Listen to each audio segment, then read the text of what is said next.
Welcome guys, and in this video I'm going to show you how can you use water pump in Rust. So basically, place a water pump. You will need to place it to the water, not on the foundation, but straight on the water. And then what you'll need to have is water storage, where you place and store your water. Then you'll need to have a medium or other battery, or just use a generator. For now, I will use this medium battery. Then we'll need to power in and power out to our water pump right here.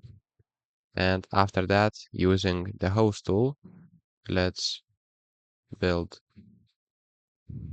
to our water source like this. As you can see, let's try like this.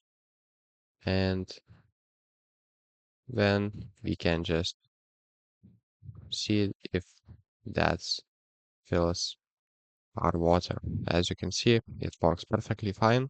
So if this video was helpful, please make sure to subscribe to guide everything, comment down below for the algorithm, and see you in the next one.